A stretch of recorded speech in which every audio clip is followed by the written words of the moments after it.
Welcome back to Frankly Speaking here on WYDC TV Big Fox. I'm your host, Frank Aiken. We're broadcasting from the Hesselson studio. In that studio this morning, we're talking Casa Trinity. Thank you so much for being on the program this morning.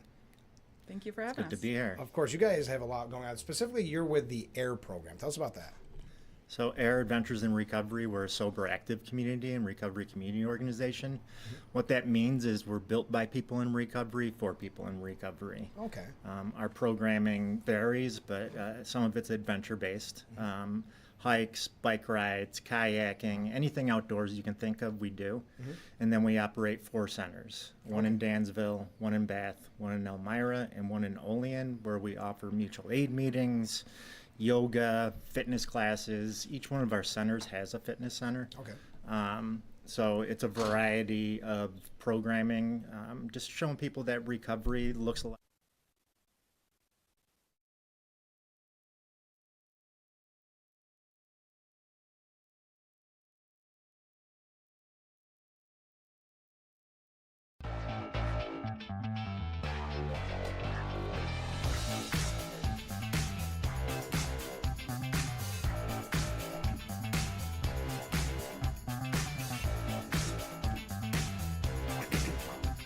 Well, good morning and welcome to Frankly Speaking here on WYDC TV Big Fox. I'm your host, Frank Aiken. We are broadcasting live from the Hesselson studio here on Marcus Street in Corning. And boy, do we have a lot to cover this morning. We're going to talk again about a little bit about the primaries. New York State finally has what looks like a budget. They're voting on it. Could be done. Trying to keep an update on that. We'll tell you a little bit about what we found in the budget, of course, due on April 1st. And here we are, May 28th. We're going to talk about that. A lot to cover. Let's get right to it. I don't know why every once in a while I bring these studies up. But according to the group Study Finds, half of Americans say the fun in their lives has disappeared. 48% of Americans say their lives are currently lacking in fun, and 12% can't recall the last time they had a full, free day to enjoy themselves. Now, cost is the single biggest obstacle, with 57% citing budget constraints, followed by packed schedules, work obligations, and general burnout. Adults who do make time for fun report real payoffs. 72% say it reduces their stress, 57% feel more motivated, and 89% say shared fun strengthens their relationship. All right. On average, adults who feel fun deprived say they would need about 17 extra hours per week to change that. A gap that points to how crowded everyday life has become. Boy, it's changed. I think there's also probably the days of COVID where there was nothing but free time, and then back to our busy schedules. Half of Americans say the fun in their lives has disappeared. Well, there you go. I hope you can at least take 2 hours each morning from 6 to 8 and have a little fun with us here on Frankly Speaking. We've got some breaking news this morning, then a couple stories where there is no way to segue. Now, in the 7 o'clock hour, we're going to talk to our friends from Casa Trinity about their programs. You won't want to miss that. Tomorrow we have special guests. We are jam-packed. Let's get right to it. Iran says it targeted U.S. air base in retaliation of the latest strikes on Tehran. The U.S. military carried out new strikes in Iran in Iran Wednesday, targeting a military site that threatened American troops and commercial shipping traffic in the Strait of Hormuz. A U.S. official saying, quote, today, U.S. Central Command forces shot down 4 Iranian one-way attack drones that posed a threat around the Strait of Hormuz. U.S. forces also struck an Iranian ground control station in Bandar Abbas that was about to launch a 5th drone. This coming from the New York Post. In retaliation, Iranian forces claim to have targeted a U.S. airbase, according to state-run media. The report did not indicate which base was fired upon, but Kuwait's military said its air defenses were confronting hostile missile and drone attacks. There were no reports of damage or injuries. The Islamic Revolutionary Guard Corps warned that any repeat of what they called aggression would draw a more decisive response. That's an exact quote, more decisive. The downed Iranian drones were reportedly targeting a U.S. commercial ship in the Strait of Hormuz. An American oil tanker is what's being reported. Iranian military sources told other state-run news outlets that warning shots were fired at 4 vessels in total that attempted to transit the strait without their permission. Despite the skirmish, the fragile ceasefire that has been in place since April 8th is still considered to be holding, the U.S. official saying these actions were measured, purely defensive, and intend to maintain the ceasefire. There have been at least 24 attacks in and around the Strait of Hormuz since the war with Iran began. Now, Israel, and I've got a really interesting piece. We're going to get to it a little bit later on about Iran. This is just kind of the breaking news from late last night, early this morning. The Israeli Defense Forces eliminated a senior Hamas money man who funneled millions to the terror group's military wing, according to officials. We're going to try this name here. Ehab Krizim was killed on Tuesday as the IDF said that the strike marks a blow to the terror group's rehabilitation efforts. Krizim was responsible for managing the transfer of millions of dollars to Hamas's military wing and continued to violate the ceasefire agreement, according to Israel's military. His actions enabled the promotion and execution of terror plots in the immediate time frame against IDF forces operating in the Gaza Strip and civilians of the state of Israel. The elimination, this is a quote, the elimination of Krizim constitutes a blow to the terror organization's Hamas's attempts at rehabilitation and empowerment. Israeli military officials shared footage that showed forces honing in on a car before carrying out a strike. The car burst into flames and smoke billowed from the vehicle. Israel's military announced that Hamas terrorist Mohammed al-Habas, who made weapons for the terror group, was also killed. All right, so there's a couple updates. A few things where there is no segue. We learned yesterday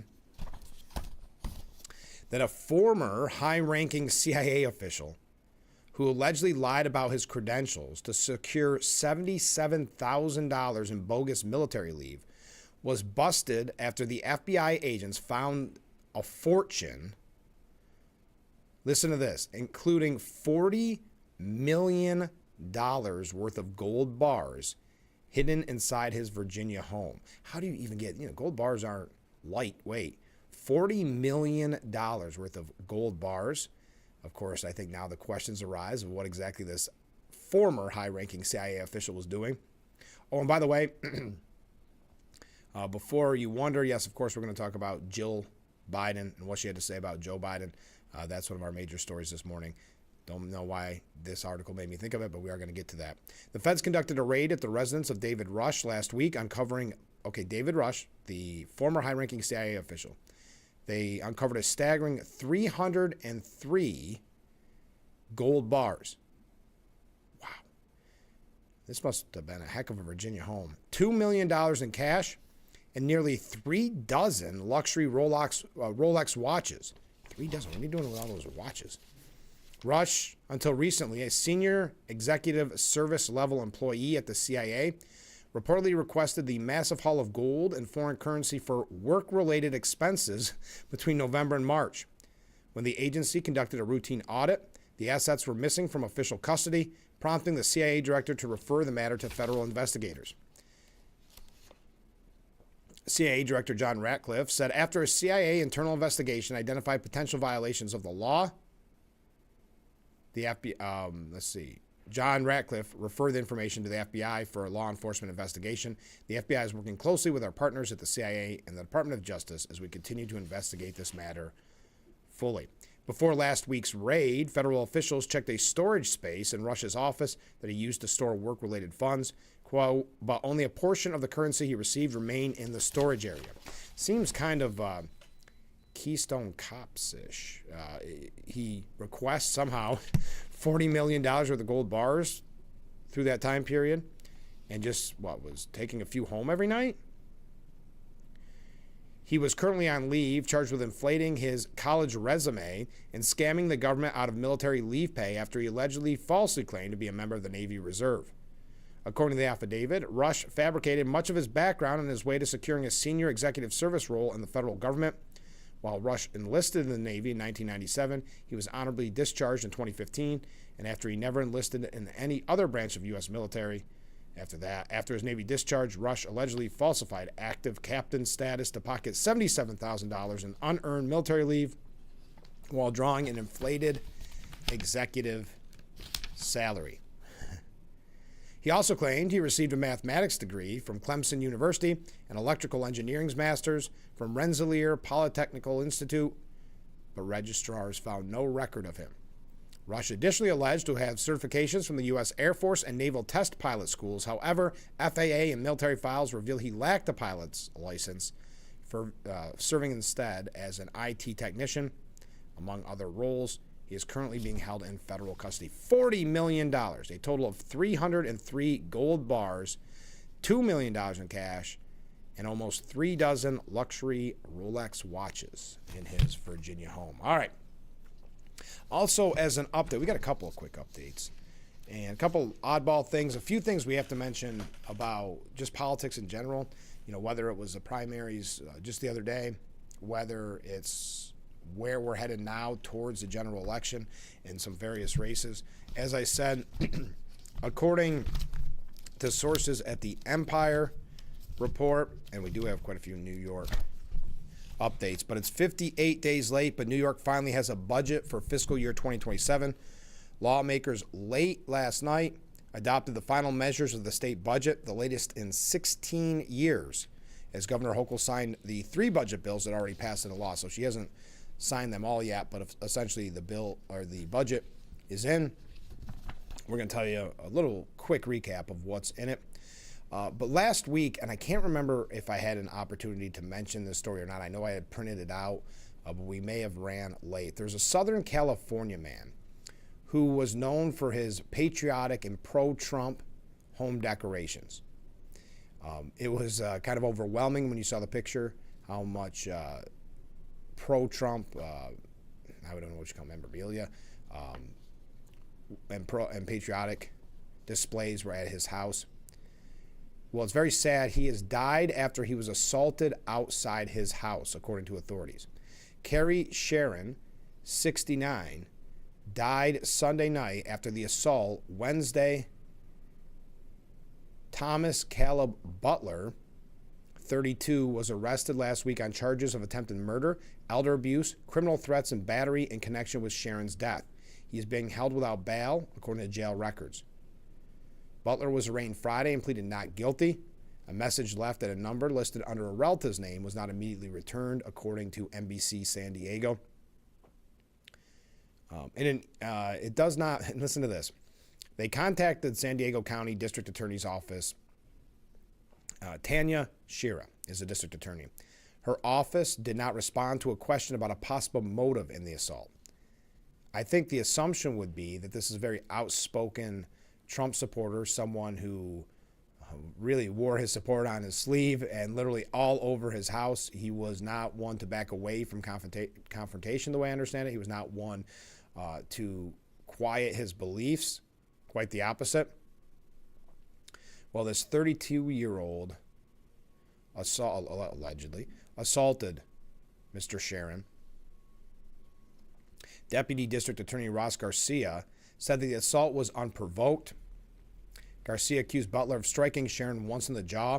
After Sharon fell to the ground, Garcia said there was subsequent hits to the victim's head area.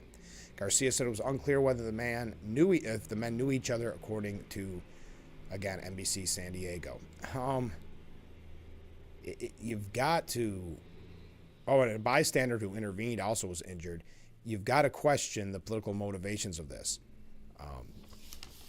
Clearly, when you have someone that was so outspoken and pro-Trump, and again, the displays were, I think you would almost say, overwhelming. And in today's culture, did someone snap because of the 10 years of constant hatred being spewed by the media and by politicians at the President of the United States?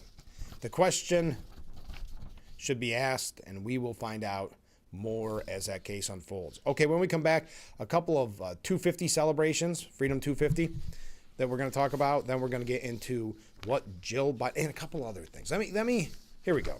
No, I'm going to start with one in the next segment because I know we have a lot of hunters out there, hunters and fishermen, who we talk about it during deer season and throughout the year.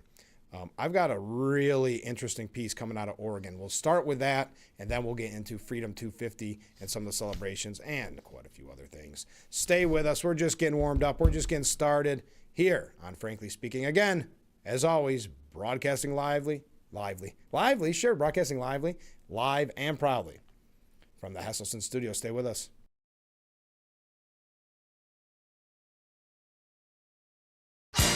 When you think swimming pools, think Hesselson's. Hesselson's offers expert advice, professional service, and a complete line of chemicals and accessories. Replacement liners, motors and pumps, automatic vacuums, skimmers, ladders, steps, and more. Hesselson's has it all. Do you have a chemical question? Come in for Hesselson's free computerized water analysis and the widest selection of chlorine and specialty chemicals. With Hesselson's help, you can clean up any pool problem and swim in sparkling clean water. Let Hesselson's show you how easy it can be to take care of your swimming pool. Remember, it's always fun to poke in the corners at Hesselson's.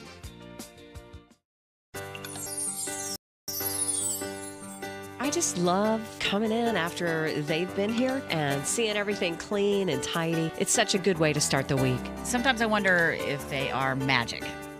I feel like it's the details that is everything. The being able to pick up on things that most people don't see or don't even think about.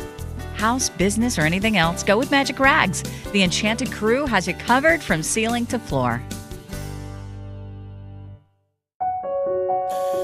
When a child is fighting a critical illness, one truth touches us all. Every child deserves a childhood. A wish sparks a ripple of hope that transforms communities far and wide.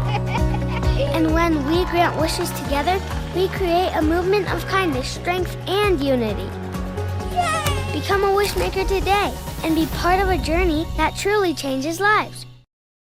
Hi, I'm meteorologist Brandon Weathers. Our rain chances are slight for our Thursday, a high of 67 with partly cloudy skies overall, then clearing skies tonight with a low of 49, right on track with average.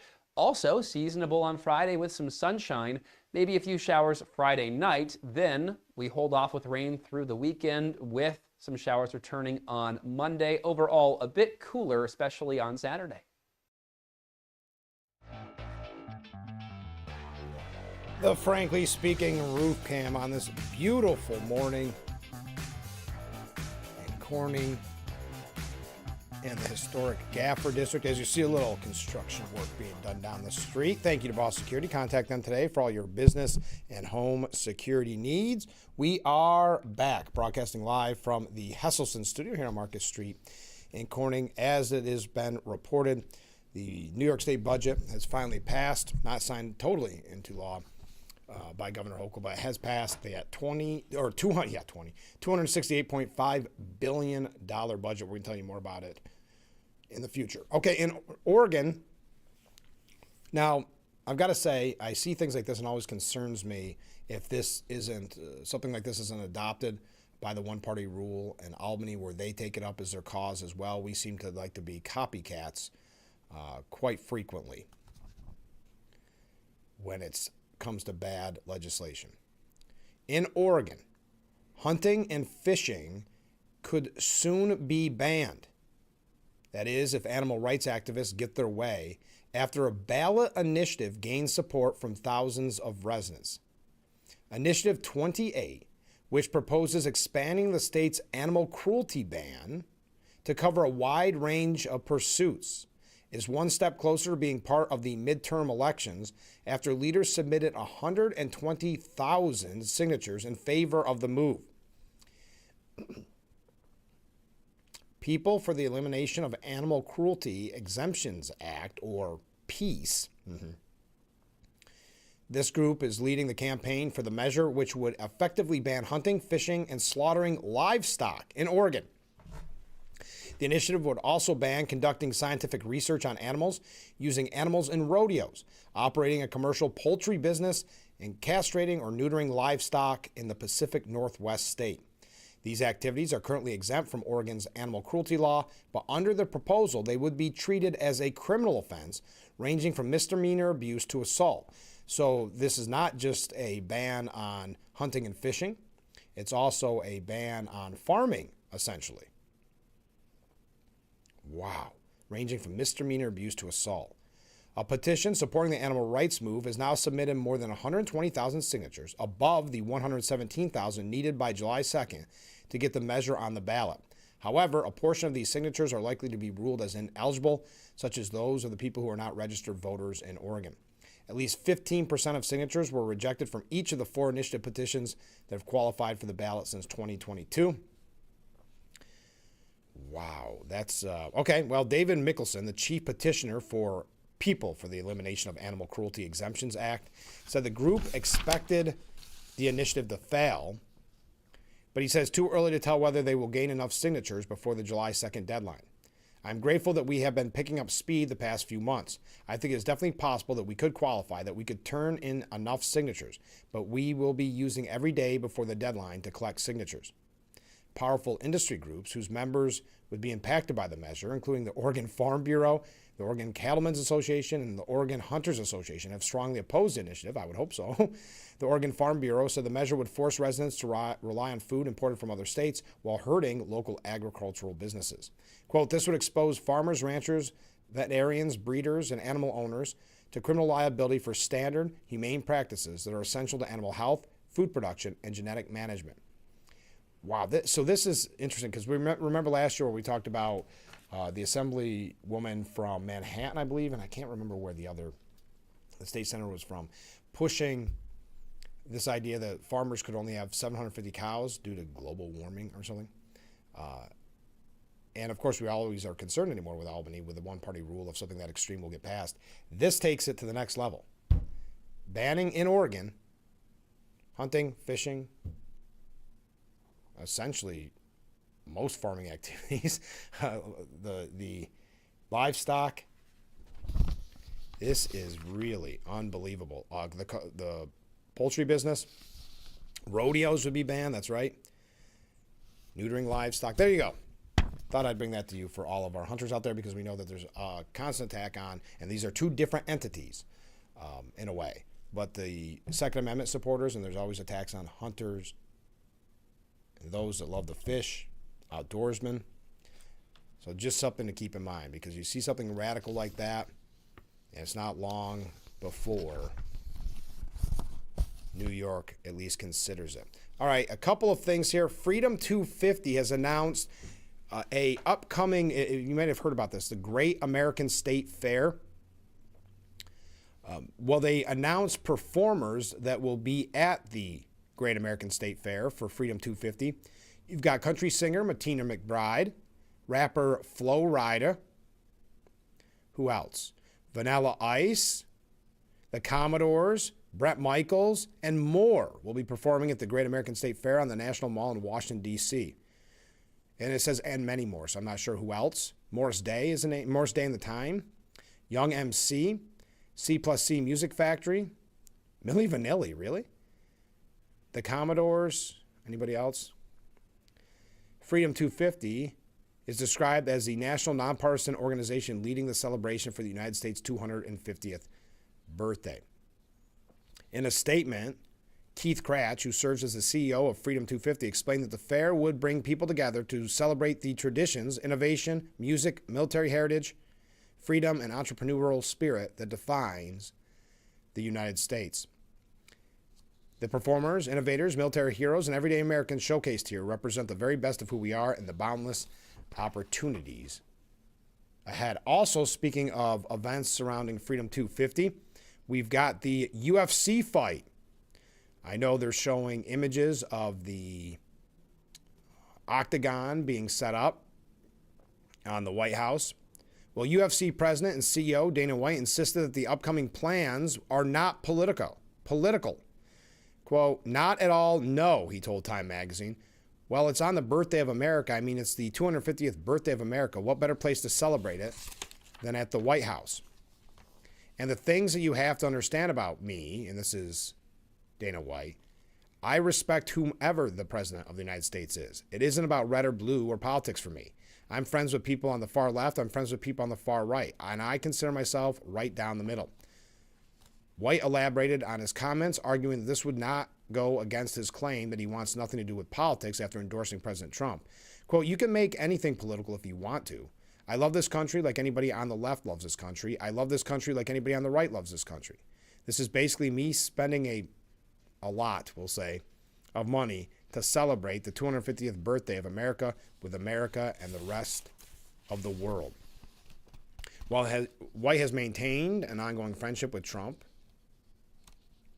White said, everybody said, don't do it, don't do it. It's about more than you don't want to get into politics. The bigger one was he's never going to win. And I was like, well, whether he wins or not, the guy's been a good friend to me. So this will be fun to watch. The UFC Freedom 250 fight is scheduled to take place outside the White House. Again, you can find the pictures online very easily on July 14th, which will also coincide with Flag Day and also President Trump's 80th birthday. All right, we got to take a quick break. We're covering everything this morning, folks. Feel free to weigh in on any of it. We've got Jill Biden's, admitting to a historic scandal, essentially. We're going to talk about that, but we've got to take a break, so stay with us.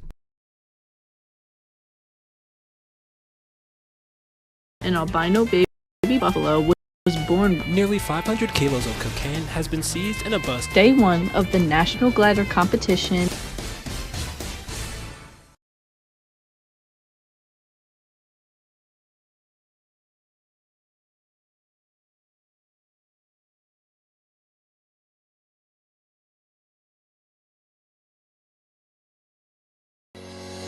At Simmons Rockwell, you'll find brand new 2026 Chrysler Pacifica Select all-wheel drive passenger vans for only $43,999 during the Declaration of Deals event going on now at Simmons Rockwell Dodge Chrysler Jeep Ram in Bath.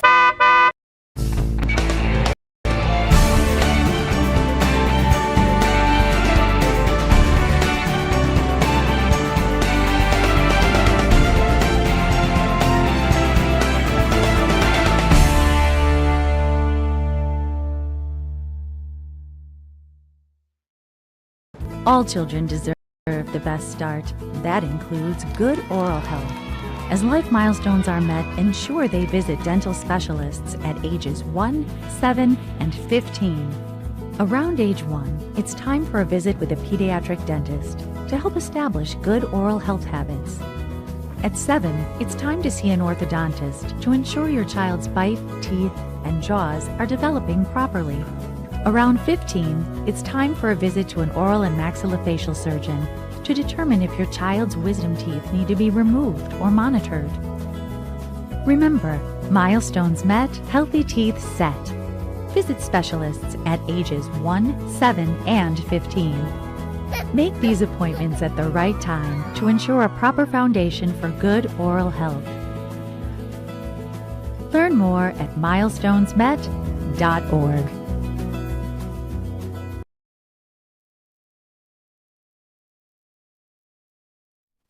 The Frankly Speaking Roof Cam, brought to you by Boss Security in Horseheads. Contact them today for all your business and home security needs. We are back, broadcasting live from the Hesselson studio. Okay, this is a weird one before we move on to the really hot topics of the day. Do you remember Harambe? This was like a viral meme thing that happened. The gorilla who essentially turned into an online martyr after he was killed while dragging a child who fell into its zoo enclosure. Well, apparently today, Harambe would have turned 27. Why am I bringing this up? Because the White House acknowledged the occasion. The bizarre remembers, and the Harambe memes became a very big thing. It's hard to believe that it's been 10 years since it happened. But the White House went to X and called Harambe a true legend and a true patriot who was emblematic of American culture. Today, we remember a legend, the White House wrote. He became a symbol of loyalty, strength, chaos, unity, and the strange beauty of the internet, bringing millions of people together for one cause, never forgetting Harambe. Harambe was fatally shot at the Cincinnati Zoo on May 28, 2016, during a desperate attempt to save a 4-year-old boy who fell in the gorilla habitat. Witnesses captured the moment. Harambe dragged the boy's prone body through a stream inside the exhibit. Zoo staff tried to order Harambe to back away and open fire when it refused. All right, here's the full, why not, the full tweet, and then we'll move on. Today we remember a legend. On this day in history, Harambe would have celebrated another birthday, an icon that became part of internet history, America culture, and an entire generation's timeline. Tomorrow marks 10 years since we lost him, 10 years since the moment the world stopped scrolling and collectively mourned something bigger than a meme. He became a symbol of loyalty, strength, chaos, unity, and the strange beauty of the internet bringing millions of people together for one cause, never forgetting Harambe. Everyone remembers where they were when they heard the news. And somehow a decade later, his legacy still lives on. Gone but never forgotten. Rest easy to a true patriot. Okay. There you are. That was what the White House was up to last night. Not Trump, the White House. Okay, so it was, I don't think this is even shocking, but Jill Biden admitted during a new interview that she thought her husband Joe was having a stroke. Now, this was during the presidential debate. Now, this isn't I don't know if there's any real shocking part to this. I don't think that's the news. That's what they're reporting as the news. I think the news is that she later says that she had never seen anything like this from Joe. That's where I stop believing her story. So she thought that Joe Biden was having a stroke during his infamous 2024 debate with Trump. And that's why she felt the need for that awkward, "You did great, Joe," afterwards and pumping him up. Quote, "I was frightened because I'd never, ever seen Joe like that before or since. Never." That's where she loses me.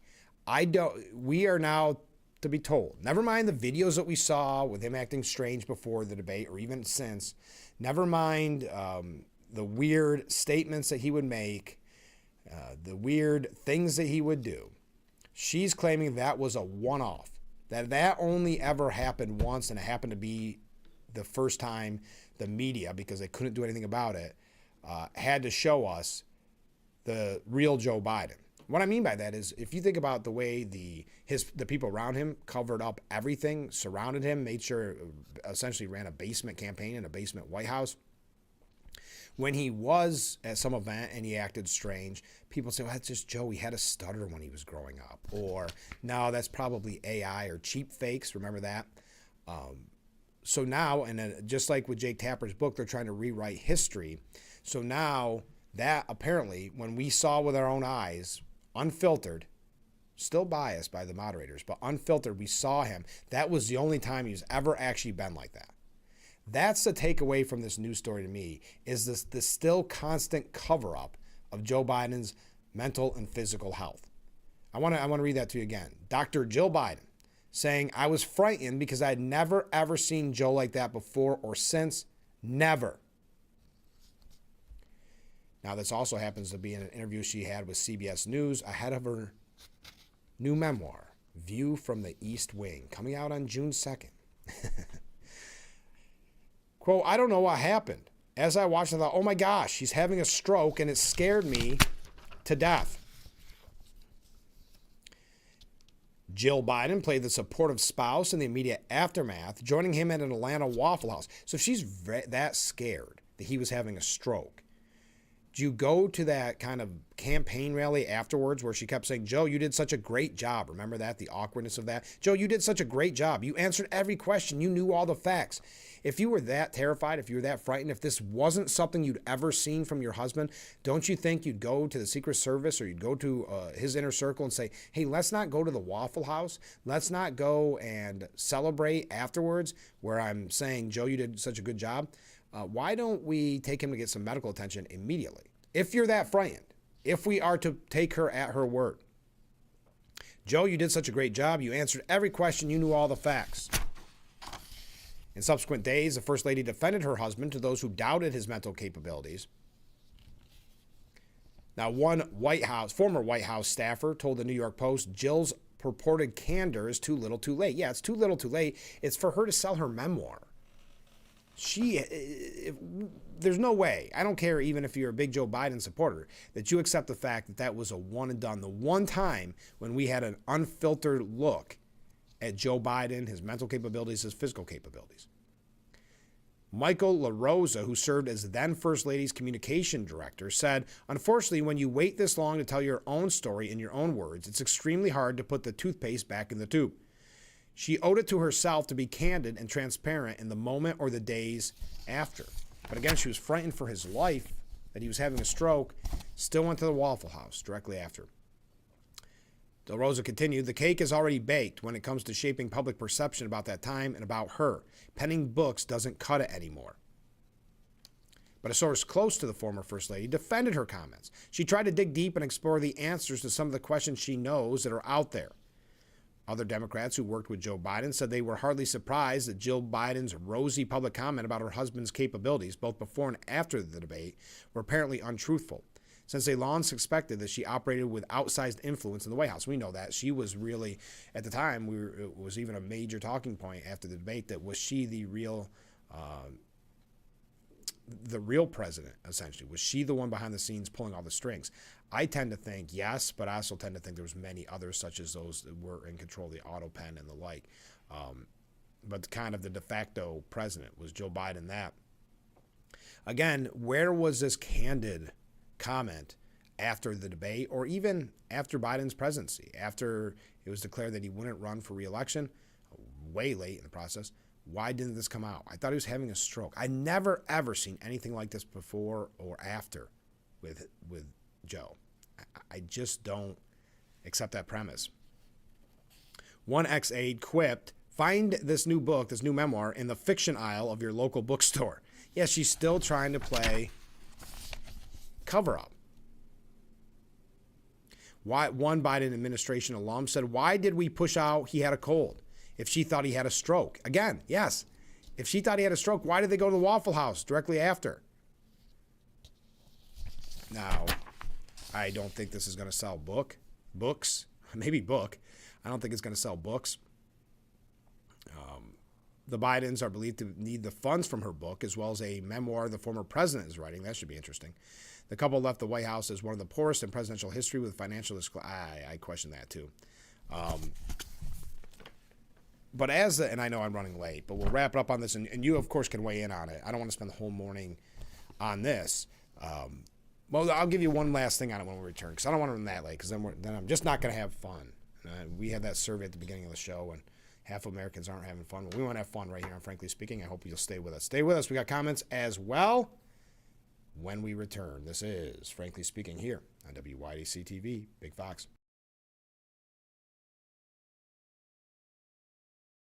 Every year, millions fly with us at Allegiant because together, we go places. We see old friends and try new things. We laugh. We really like to laugh. And reconnect. We remember. And we wander, which leads to wonder. From how we go to where we go to what we do when we get there, we go further together. Join the Steuben Senior Services Fund for Bubbly and Brunch, Sunday, July 26th at the Corning Museum of Glass in Corning at 11 a.m. Enjoy a wonderful brunch experience while supporting a cause that helps local seniors remain safe, independent, and comfortable in their own homes.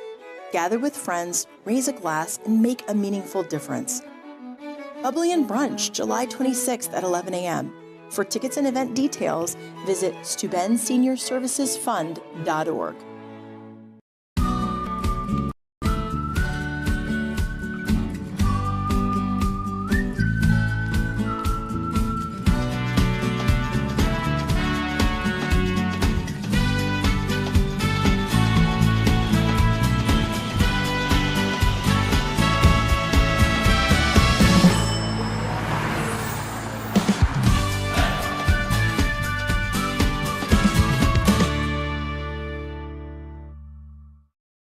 Hi, I'm meteorologist Brandon Weathers. Our rain chances are slight for our Thursday, a high of 67 with partly cloudy skies overall, then clearing skies tonight with a low of 49, right on track with average.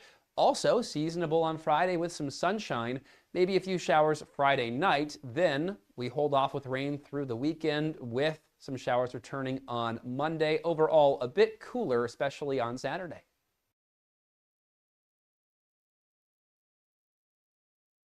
The Frankly Speaking Roof Cam, brought to you by Boss Security in Horseheads. Contact them today for all your business and home security needs. We are back, broadcasting live from the Hesselson's studio. We're talking about Jill Biden's shocking statement. Let's go to some viewer comments. Knowing Joe was incapacitated in July, everything he signed after that should be voided, including pardons. Thank you very much. Comment from a different viewer. Good morning, Frank. Well, good morning to you. Jill Biden is a complete liar. She lived with this man night and day, as far as we know, and she never saw anything? How dumb do they think we, the people, are? It's laughable, it's embarrassing, and she should be ashamed of herself. Not to mention, while I'm not a fan of the former president, she is evil to allow this farce of a feeble man to go on and turn a blind eye just for money and power. Anyone else would be guilty of elder abuse. And that you raise a really good point. I remember at the time we were saying this looked to us as a form of elder abuse, and we know. And again, you can speculate: was it Joe Biden? Was it other people in his cabinet that were the de facto president? That's up to you to decide. But Joe Biden's still playing cover-up. Mark writes in: waffles are a cure for a stroke. Everyone knows that. Yes, especially at Waffle House, right? What a lie and a cover-up to sell something. Yeah, this is just about getting that shocking headline. So people will buy her book thinking there'll be more in there. Ken writes in: apparently the Biden's cash on hand is running out. Jill knows no one wants to buy her book, so she's working to cover up Joe's dementia. I can hear it now. Joe Biden for president 2028. He's no king. I like it, Ken. Yeah, and you raise a good point. Without the influence that it's been alleged that Biden peddled, we got fire trucks going here. I apologize for the noise. Without that money and that cash coming in and Hunter Biden's legal woes, they're trying to sell a memoir that I don't think anybody's really interested in purchasing. But I think the New York Post editorial board had a good take on this. And it, we can kind of not necessarily laugh at it, but I don't think we're laughing at it, but we can talk about how outlandish it is what Jill Biden is saying, that we're supposed to believe that she never saw anything like this. But it's more than that, and it's something we said at the time and continue to say for months, that this is a scandal of historic proportions. This could be the biggest presidential scandal in American history. The most shocking thing about Jill Biden divulging that she thought her husband, the president of the United States, was having a stroke during his disastrous debate against Donald Trump is that she so casually says this during a television interview 2 years later. She's admitting to a crime against the American people and expecting sympathy for it. Yes, she didn't say it at the time. She said it 2 years later. Again, I apologize if there's flashing red lights. We got fire trucks out here. I'm not sure what's happening. But she's admitting to a crime against American people and expecting sympathy for it. Yes, it's supposed to cover up for Joe, and also she wants people to feel bad for her. This is on the level of Edith Wilson running the government while Woodrow Wilson was bedridden. It is a scandal of historic proportions. Jill Biden knew how bad things had gotten with the president. She knew that he could only operate within a narrow window of time every day. And remember that the media was more than happy to present that as a positive thing.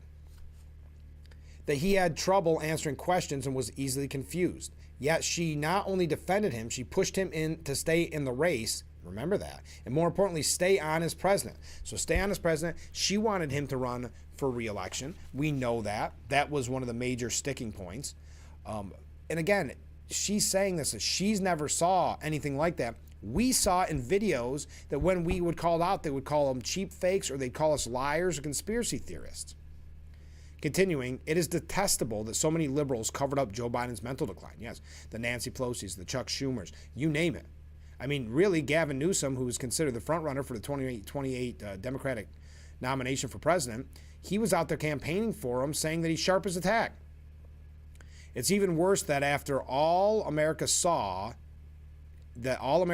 for themselves during the debate, Biden did not resign, nor was he removed via the 25th Amendment. Jill Biden just reminded us that she and other members of the Biden administration and Democrat Party weren't thinking about the country. They were only thinking about themselves. Yes, themselves, their power. Exactly right. And I thought that was a great way of putting it. It is a scandal. It's not something to brush aside as well. She finally said it. talk about too little, too late, but also talk about another, just like with Jake Tapper's book, about how the media handled this, trying to cover their own you-know-whats to rewrite history. That's what this is. It's to rewrite history, to sell a book, to make some money. It is disgraceful, and it is a scandal of epic and historical proportion. Okay, we have a couple things here about the Democrat Party as well as the Republican Party. If you are just joining us, New York State did finally pass the budget. Governor Hochul's not signed it into law, but it is passed. Of course, due April the 1st, but late last night they got through it. We're going to learn a little bit. Hopefully we have time. My goodness, we're running so quick here. Hopefully we have time to cover it all. We also have, in the next hour, we're going to hear from our good friends at Casa Trinity. You won't want to miss that. They've got some new events coming up, some new fundraisers coming up. So that will be in the next hour. On tomorrow's program, we're going to hear about an upcoming forum with Twin Tiers Family Forum. They've been kind enough to be on the program in the past. Their upcoming forum is called Lessons from Canada on Assisted Suicide, because we know the assisted suicide bill that Governor Hochul pushed through last year is now taking effect in New York State in August. So we're going to hear a little bit about that.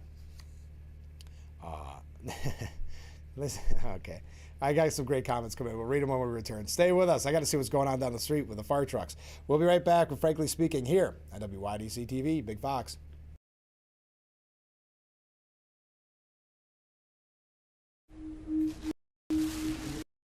I had to pack up all my things. I had to leave my home.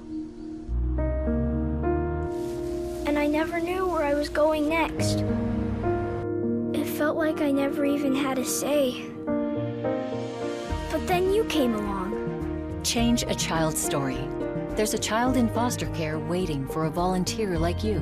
Learn how you can help at nationalcasagal.org.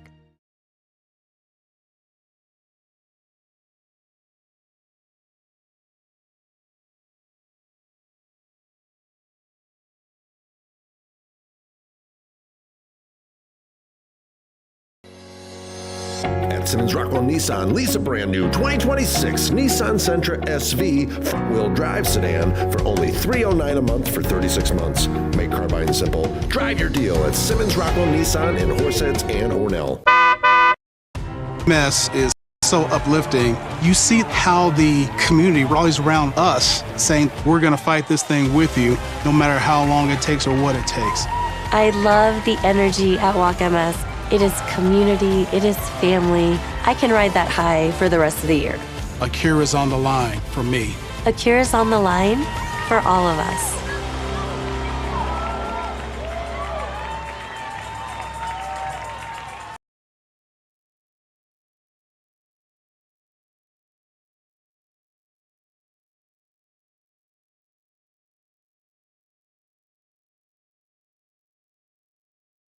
Well, the fire trucks are just right out of view. Close, though. Thank you to Boss Security for bringing us that amazing view of historic Marcus Street in the heart of the Gafford District. Contact Boss Security today for all your business and home security needs. We are back, broadcasting live from the Hesselson studio here on Marcus Street in Corning. Let's see if we can get it there. See, right out in front of the studio. And Ken writes in, of course there are fire trucks outside your window. Frankly Speaking is the hottest show in New York. Thank you, Ken. I do appreciate that.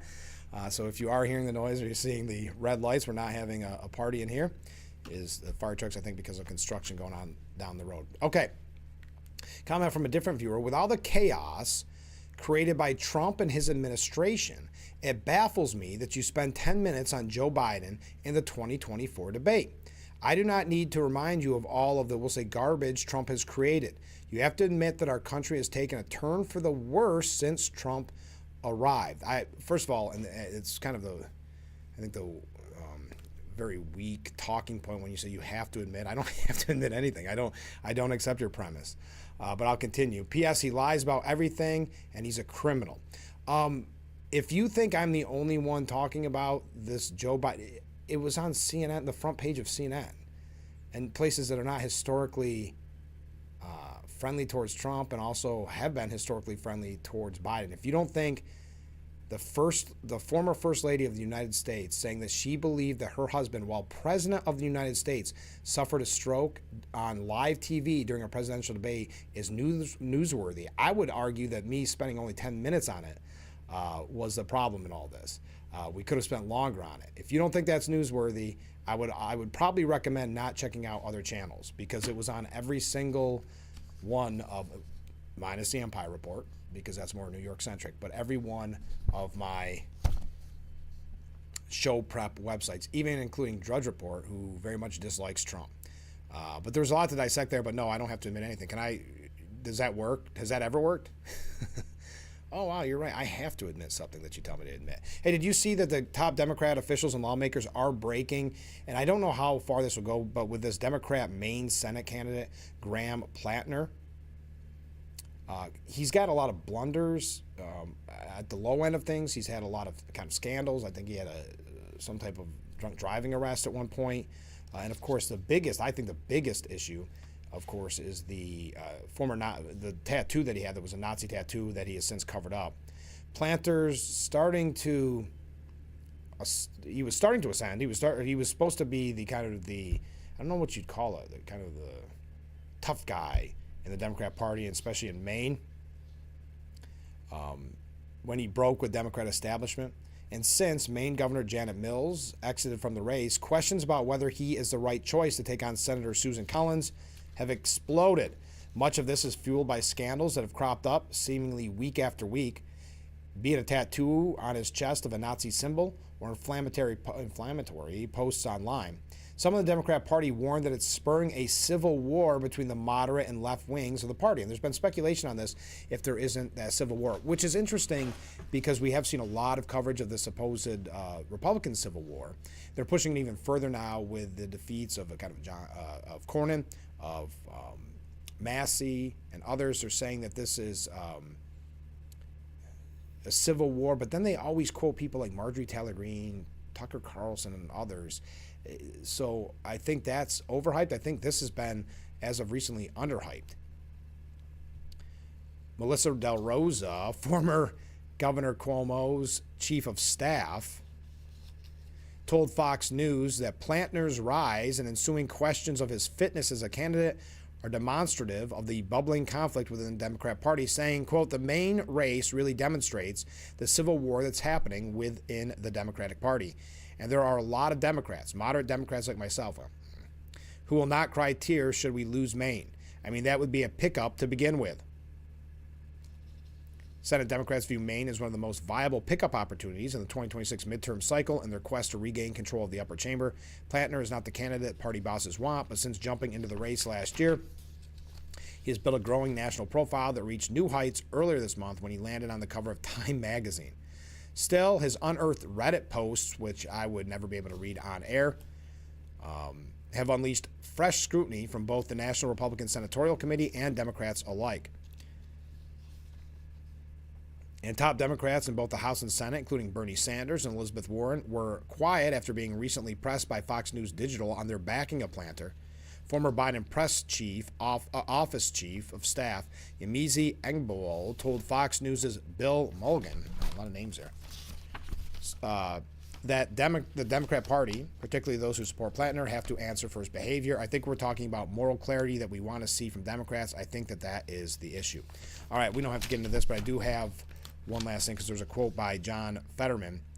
When asked if it was a growing issue with anti-Semitism in his party by CNN, Fetterman said absolutely, and this is in reference to Plattner's Nazi tattoo. I mean, the guy that's going to win the primary in Maine has a Nazi tattoo on his chest, and that's no problem that's a problem for a lot of voters. So I don't know why that's crazy.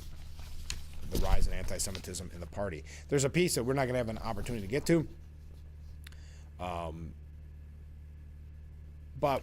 No, I'm not going to be able to get to it. Okay, let's see. We got a couple things here quickly on the Republican Party as well as we wrap up. Get your comments in for hour number 1. We'll be right back with Frankly Speaking here on WYDC TV, Big Fox.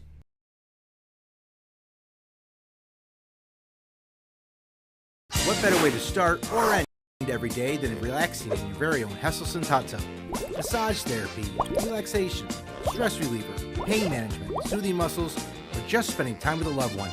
Hot water therapy really does make every day better. Hasselsen's has been a part of this great community for over 70 years, still being locally owned and operated.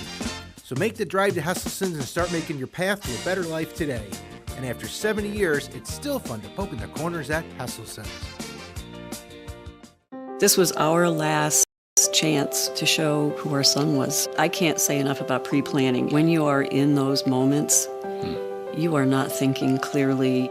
We showed up for the remembrance, and we walked in and we just, wow. It was arranged perfectly. Yeah. I certainly could not have done that in that moment. So to have those pre-conversations, it's really important. Visit carpentersphillipsflint.com to learn more about our family-owned funeral homes.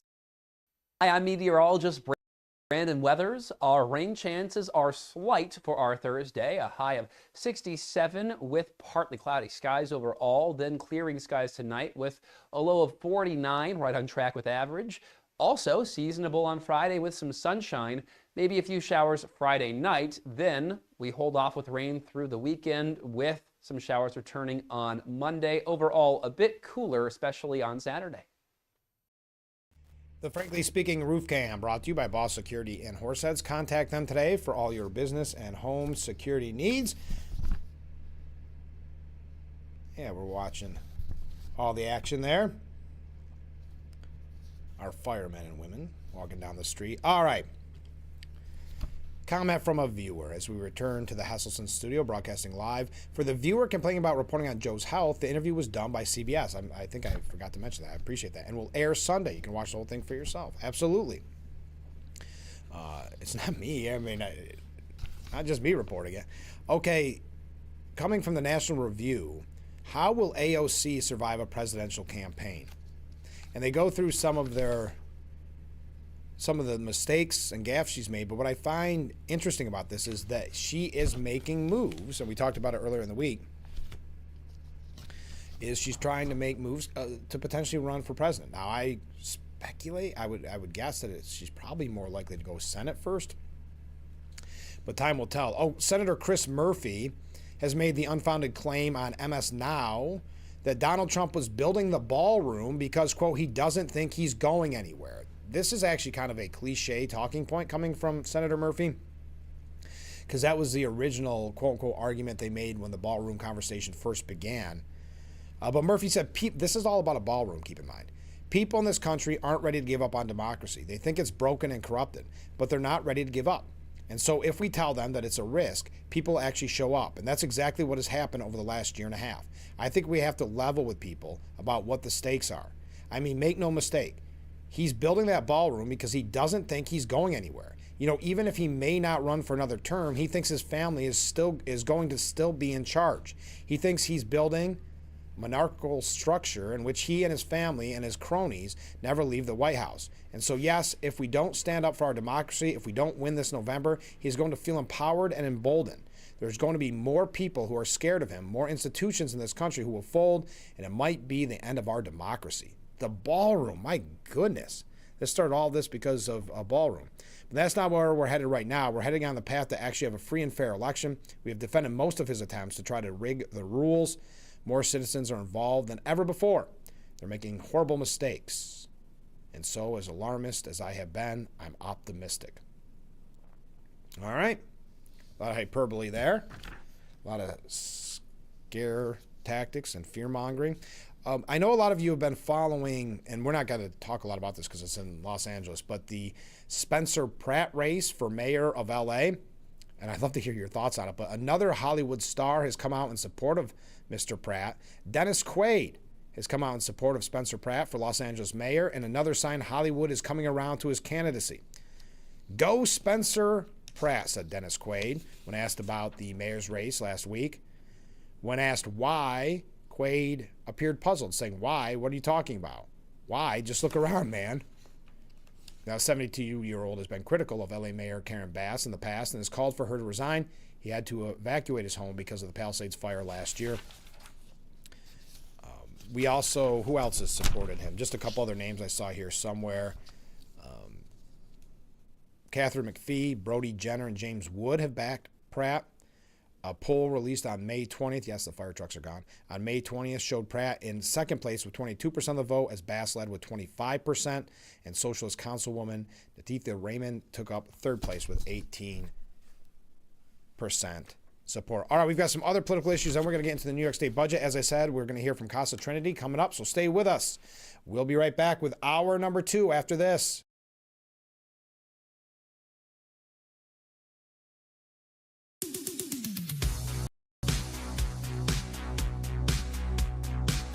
Our residents, this is something they love. They put themselves out there doing the show, walking the runway, walking the risers.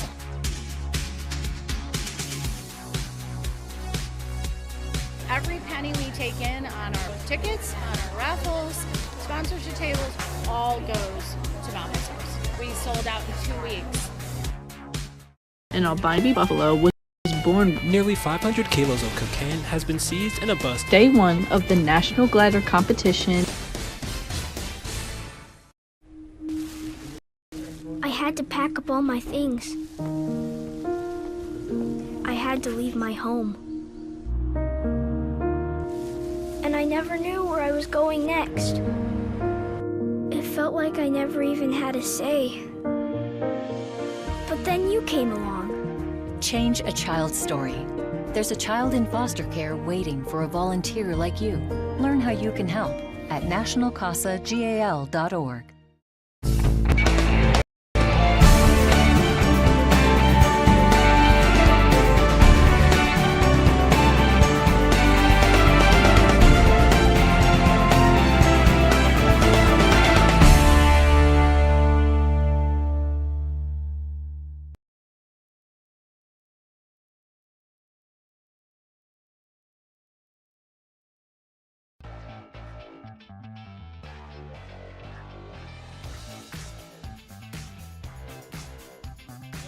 We welcome you to hour number 2 of Frankly Speaking here on WYDC TV Big Fox. I'm your host, Frank Hagan. We are broadcasting live from the Hesselson studio. All the comments came in here just a second late. Sorry, I'm putting them all together. Let's get right to them. Just we don't need the music the whole time. As I said, in this hour, we're going to hear from Casa Trinity. We still have a lot to cover with the New York State budget finalized late last night. Let's go to some viewer comments, though. Morning, Frank. Sergeant Dave here. Hey, Sergeant Dave. All Jill was doing is trying to put lipstick on a pig. And don't pay attention to TDS. No matter what the president does is not good enough for the left. If they would listen to Fetterman, who has common sense, our country would be much better. Thank you very much, Sergeant Dave. Appreciate it. Have a good morning. Ken writes in, I love the sheeple mindset. Scrutinize everything Trump and the Republicans do with a microscope, then twist yourself into a pretzel to demonize them. But when it comes to the Dems' blatant corruption and un-American ideology, they all chant, there's nothing to see here. Thank you, Ken. Great point. Comment from a different viewer. I bet Trump can name the starting lineup of the NBA National Championship from 1993. You went obscure on that. Governor Hochul thought she was, and she does it so often, and you can almost blame the people around her. Governor Hochul tries to, and I don't want meme's not the right word, but try to go viral with some of the things that she says and does, thinking that she will be the cool kid in the room, the cool aunt, kind of like Kamala Harris was being labeled. So Governor Hochul tried to, according to the New York Post, dunk on President Trump over his New York Knicks fandom. Instead, she embarrassed herself, as is often the case. The Democrat governor inadvertently showed she wasn't exactly bleeding orange and blue when it comes to the New York Knicks, when she misstated the team's most recent championship in an embarrassing, as they call it, self-own, when a reporter asked her what she thought of Trump saying he was a lifelong Knicks fan. Hochul said, quote, I'd ask him to name the starting lineup from the 1993 championship team and see how he does. The Knicks last won a championship in 1973, but made it to the NBA Finals in 1994. Losing to the Houston Rockets in a 7-game series after the 93-94 season. In 1993, New York blew a 2-0 lead in the Eastern Conference Finals to the Michael Jordan-led Chicago Bulls. The Knicks also reached the finals in 1999, but came up short again against the San Diego Spurs. Now, people pounced on this. So she's trying to, and she does this with sports quite often. She does it with kind of pop culture things as well. Again, there's a reason why she was never supposed to be governor, right? Governor Cuomo at the time picked her as his lieutenant governor because you never want your lieutenant governor to outshine you. You don't want someone to take your position. Donald Trump Jr. said, anyone who knows my father knows he probably knows more about sports than just about any human being not in the business. Kathy's failed soundbite ain't going to land well, just like her politics. So nice reference out there. I appreciate that. But the president's saying that he may go to the finals. Hochul's press team played off the embarrassing gaffe in a cringe-inducing social media post later Wednesday saying, quote, she was baiting Trump into pretending that the team won the finals. A classic 4D chess move. All right, a couple things on that. I don't want to spend too much time on this. Is she trying to now do the Gavin Newsom thing where she's trying to act as if she's Trump and that's falling flat? Even people in his own party are saying enough with this. Bill Maher went after him. Is she trying to do that? Because a lot of times Trump supporters have said that he plays 4D chess. So is that what it is? Or I would hope it's self-deprecation. She was baiting Trump into pretending that team won the finals. A classic 4D chess move. Do you think President Trump cares one iota about answering her question right away? Having a statement right away, or even caring about the question she asked or what she had to say? So I'm hoping that was a self-deprecating joke. I don't think it was, sadly. I think that shows you, and I know cringe is overused way too much in today's society, but it does make you very uncomfortable when she tries to go to that next level and play it off as if she's bigger in the kind of national scene that she actually is. But thank you for bringing that. I didn't mean to get on that tangent, but I do appreciate the viewer who sent that in. So Trump, we mentioned this yesterday, but the final numbers are in. President Trump has a perfect endorsement track record across 118 Republican House, Senate, and gubernatorial primaries this cycle. This is in 2026. Senator Bernie Moreno, Republican from Ohio, said after years of weak globalist and elitist leading our party, President Trump transformed the GOP into the party of the working class. Newsflash to those who have still not caught on, support the America First agenda or lose your election. While only about a third of the GOP primaries for 2026 have wrapped up, Trump-endorsed candidates have emerged triumphant in 110 congressional primaries. This is just this year alone. 101 House races and 9 Senate races. What? Okay, I see. They worded that strange. 110 congressional primaries. Breaks down to, now I understand what they're saying, breaks down to 101 House races and 9 Senate races, along with 8 gubernatorial campaigns, according to a Fox News tracker, including the most hotly contested races in the cycle. Of course, he ousted John Cornyn, Bill Cassidy, and Thomas Massie. Cassidy's May 16th primary defeat made him the first Republican senator since Indiana's Richard Lugar in 2012 to not be nominated by party voters during a regular election cycle. And if you want to talk, well, we've got another, I guess you could call it a victory for the president, if that's the way you want to look at it. But I have a couple things here since they're talking about the party. Oh, man, we got so much to get to. Okay. Trump did congratulate Ken Paxton and praised John Cornyn on Truth Social yesterday. Congratulations to Ken Paxton as such a tremendous win, and to John Cornyn for having run a strong and powerful race, but more importantly, having had a truly great career. John will remain my friend for a long time to come as we both watch Ken become a fantastic common sense senator, one who is respected by all. His opponent, Alfred E. Newman, may be the worst Texas candidate I've ever seen. A strong open borders advocate, he is weak on crime, believes there are 6 genders, is insulting to Jesus Christ, will never support the military, was a big mask wearer until recently, and is a vegan who dislikes meat. Not exactly a good way to be if you're wanting to win an election in Texas. He added that outgoing Representative Jasmine Crockett, who lost the primary to Tallarico, would have been a more viable general election candidate. Interesting, saying Jasmine Crockett, a very low IQ individual, who is no relation to the legendary frontiersman Davy Crockett, would have been a far better choice for the Democrats. The president noted that he will have big, beautiful rallies for Paxton as the general election gets underway. This will be fun. He also mocked, and we mentioned this yesterday, Al Green, who lost his primary, saying, congratulations. Oh my gosh, so many comments coming in. Thank you. Congratulations to the Democrat Party.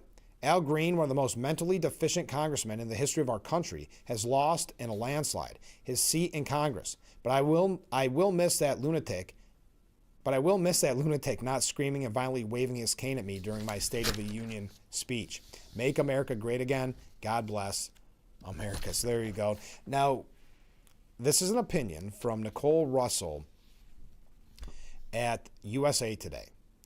And Miss Russell says Paxton's blowout win is a warning about American politics. And I just want to get your take on this. With Paxton's win, the Republicans reject the old GOP playbook. Yes, it's easy to see why voters grew tired of his establishment style, meaning Cornyn, even if he did build coalitions in the U.S. Senate. But it's hard to imagine Paxton, who has made enemies even within his own attorney general's office, doing that at all. This is where it boils down to.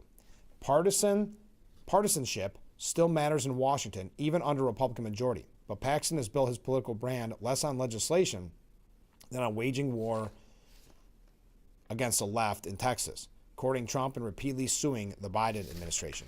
So saying that it matters, bipartisanship matters. What this race reveals about modern politics may be uncomfortable, but Texans ignore it at their own peril. If the state ever hopes to send a servant-minded strategic statesman to Washington again, voters must stop rewarding outrage, performance, and polarization over character and leadership. I'm sorry, America. The Texas Senate race is likely to get worse before it gets better. That is interesting. Most Americans, according to polling data, are less polarized in their daily lives than the politicians who represent them.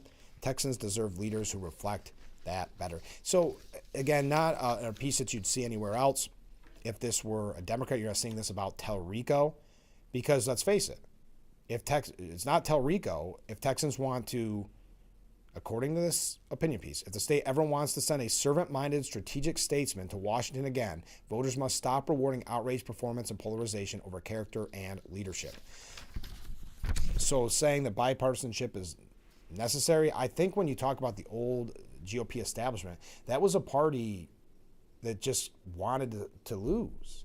We saw they didn't want to have the majorities because then they would have to make the difficult decisions, like we saw with Obamacare repeal so many years ago. The Republicans had no problem with being in the minority and then being able to go on the press circuit and say, I tried, to all their constituents, I tried, but what could we do? We didn't have the majority. Also, when you talk about the GOP establishment, they're the same people that said, you know what, the only way we can win as president is if we nominate, and we'll go back to McCain, Mitt Romney. Then they said Jeb Bush, and that's when I think Republicans said enough with the establishment. Trump may not be the typical Republican, and who knows, maybe it's a little wild at times, but we're going to go in that direction. So that's my opinion on it, but your thoughts about the bipartisanship and apparently the political divide that's only created by Republicans. I always find that interesting. Only ever created by Republicans. But tying that in with this, David Marcus writes, there's no question that President Trump is the most powerful person in the Republican Party. But it is equally clear that he was not the reason for four-term Texas Senator John Cornyn getting trounced in his primary. That was all the voters. When Trump endorsed Ken Paxton over Cornyn, the die was already cast. The president, not surprisingly, just wanted his name associated with the win. And that is something that Senate Majority Leader John Thune desperately needs to understand. And this is what we talked about on yesterday's program.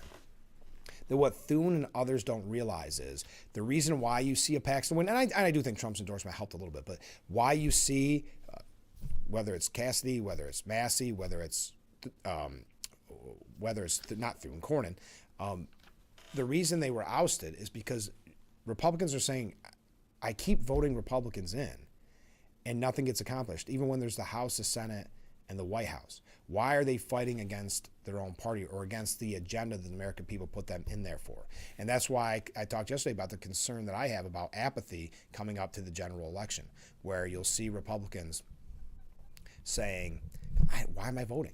If John Thune isn't going to put forth the SAVE Act, which 80-some% of Americans, not Republicans, 80% of all Americans support, what is this all about, right?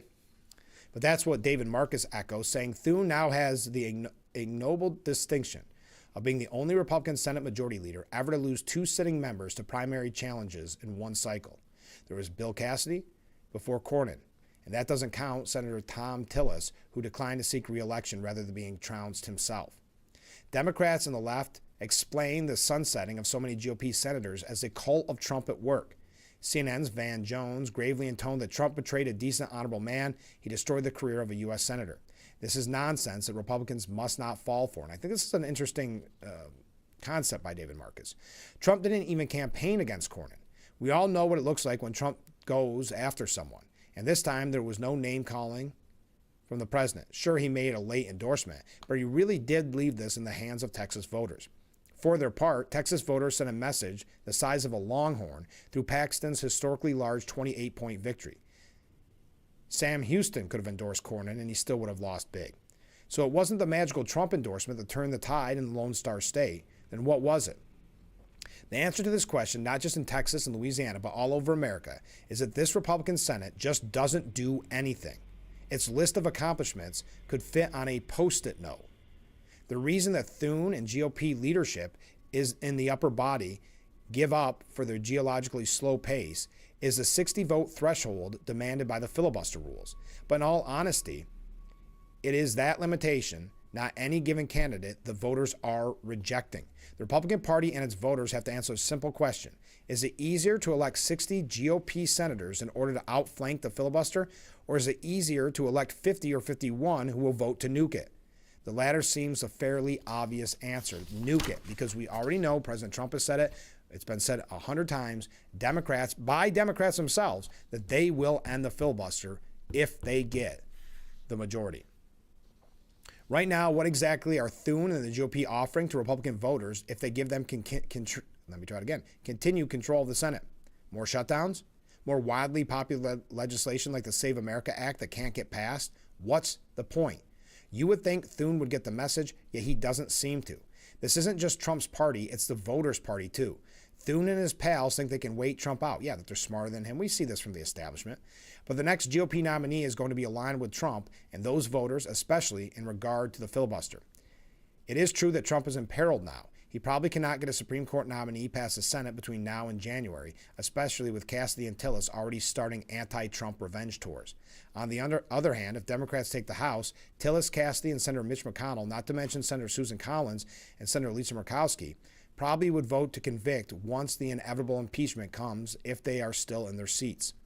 The reason that Democrats and squishy Republicans are eager to chalk Cornyn's trouncing up to the call of the president is that saying Ken Paxton slavishly follows the will of Trump sounds bad, but saying he follows the will of the voters sounds awesome. As it is almost always the case, President Trump listened to the voters in Texas. Trump didn't tell them not to vote for Cornyn. They told Trump not to endorse Cornyn, and Trump heard their anger and frustration over the do-nothing Senate. The only question remaining is whether Thune is finally ready to listen to those desperate voices. I thought that was a great piece by David Marcus. All right, stay with us. And that has huge implications for November, and I think Marcus is spot on. Stay with us. We'll be right back with Frankly Speaking after this. My brother, William Matar, is known for being a good guy. Sweet, caring, a rock. But don't let his calm exterior fool you, because deep within him is a killer instinct. Okay, it's deep within him. Really, really deep. But it's in there, and he uses it to take on big insurance and win. So if you're hurt in a car, call William Matar, my sweet, killer instinct brother.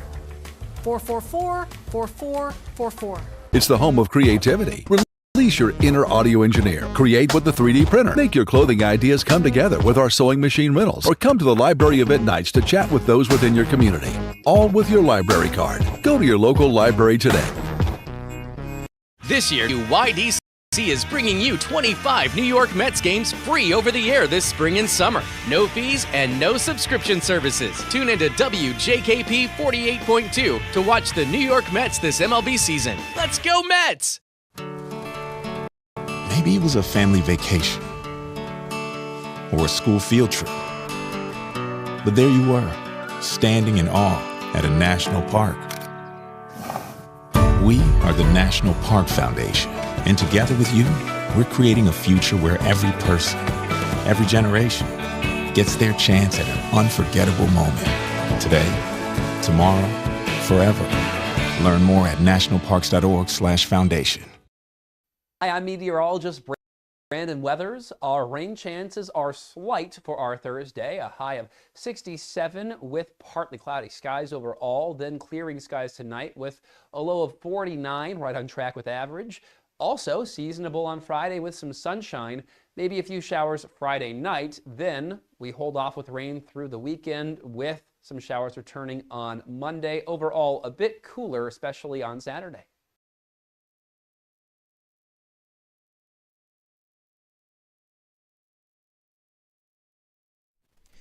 The Frankly Speaking Roof Cam brought to you by Boss Security in Horseheads. Contact them today for all your business and home security needs. We are back broadcasting live from the Hesselson studio.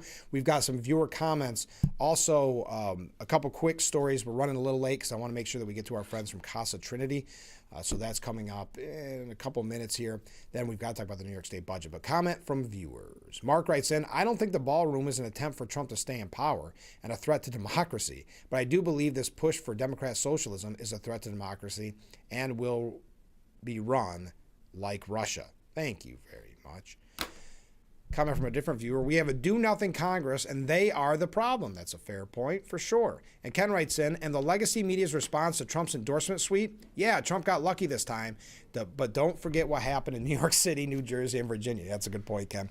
Now, Republicans, and this is coming from CNN, Republicans are poised to finish this year's redistricting war 10 seats ahead of Democrats. No wonder we haven't heard about Hakeem Jeffries and his rising star lately. Because remember, that was his big win. The coast-to-coast battle to gain an edge in November's election through partisan gerrymandering is racing to its conclusion, with Republicans poised to finish with as many as 10 seats ahead of Democrats through redistricting alone. We don't have to go through the whole history of this. We know the whole history. But that's what it looks like as of right now. Okay. I wanted to mention okay. We've got one thing about Iran before we take a break. Oh, I wanted to mention too, this was a great point. Carol was kind enough to write in, and she said, good morning, Frank. Well, good morning. I see millions upon millions of dollars being spent fraudulently. Where did all the money actually come from? Like which departments? And what was it allocated to do? Was it part of an approved budget? I spent my whole career with various nonprofits fighting for every grant dollar we could get, and we are subject to tough audits for every dollar we received. It just seems money flows from Washington with no regard for budget categories. This also can apply to states. We've seen horrific fraud in Minnesota, for example, and likely right here in New York. Can it be traced to a budget category, and how was it approved in the first place? That's a great question, Carol, and that's why it's nice to have J.D. Vance and that committee on fraud, because yes, how does that happen in Minnesota?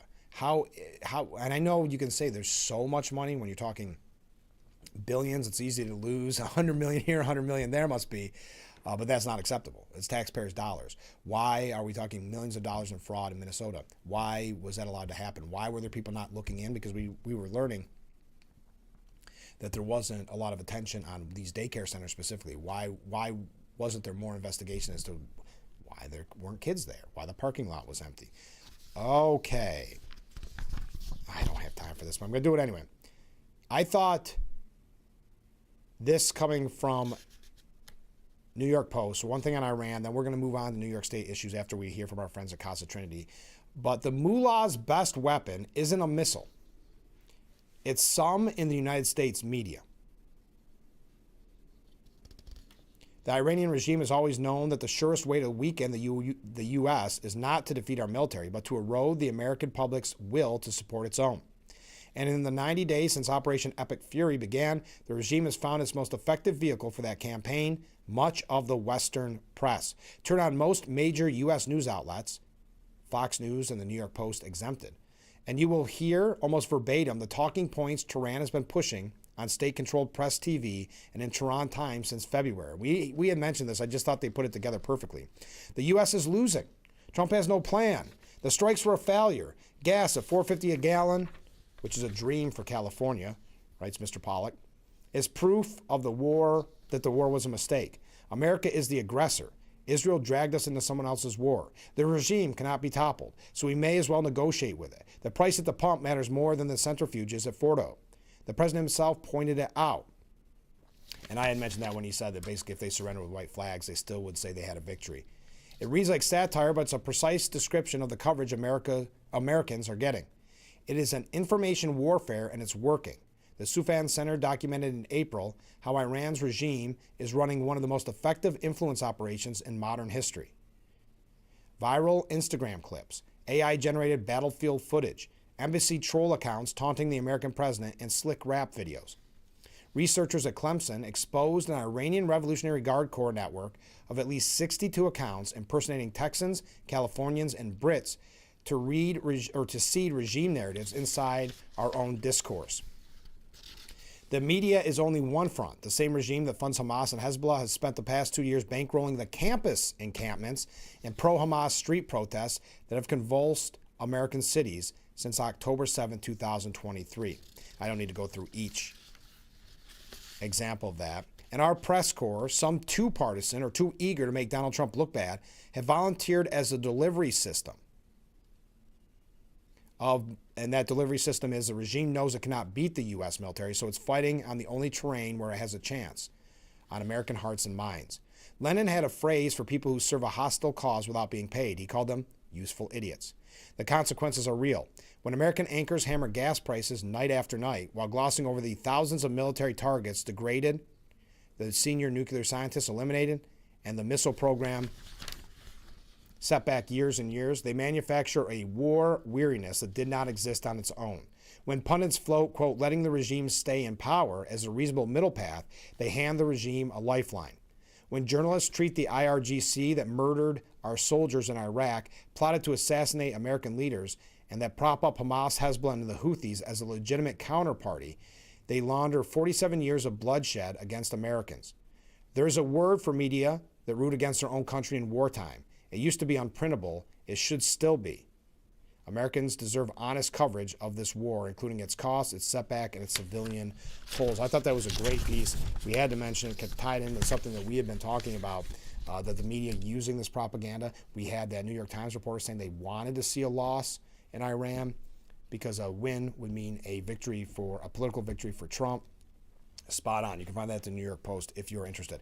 Stay with us. We'll be right back with Frankly Speaking and our guests from Casa Trinity after this. This is Frankly Speaking. I'm buying time because I forget which break I'm on WYDC TV. Big Fox, stay with us. Hi, this is Tom Witzel, owner of Hesselson's in Amara Heights. At Hesselson's, we care about your well-being and overall health, whether it's relieving stress, muscle recovery, increasing circulation, or just revitalizing the body. Hesselson's now has 2 complete line of infrared and traditional rock saunas in our new and expanded showroom. Come in today and see why owning a sauna is a start of your new healthy lifestyle. Hesselson's is still locally and family-owned and operated in Amara Heights. After 70 years, it's still fun to poke in the corners at Hesselson's. Ready for your next chapter? ServU Credit Union can help. ServU offers 30-year mortgages at just 4.99%, making your dream home within reach. Love your current home? Use a ServU Credit Union fixed-rate home equity loan to make improvements, or even pay off high-interest debt. Borrow at a rate of 4.99% for 15 years. Whatever your next chapter, ServU Credit Union is here to help.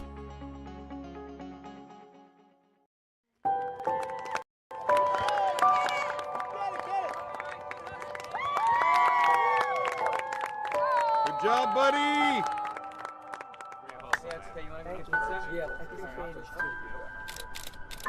Hey, buddy. It's time. Gotta go.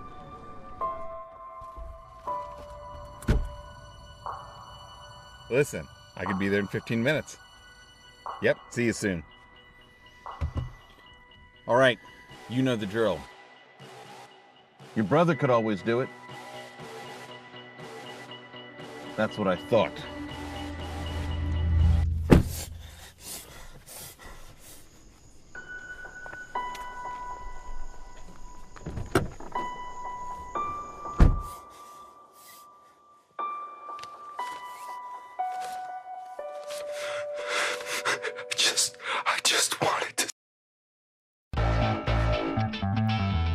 The Frankly Speaking Roof Cam, brought to you by Boss Security in Horseheads. Contact them today for all your business and home security needs. Welcome back to Frankly Speaking here on WYDC TV Big Fox. I'm your host, Frank Aiken. We're broadcasting from the Hesselson studio. In that studio this morning, we're talking Casa Trinity. Thank you so much for being on the program this morning.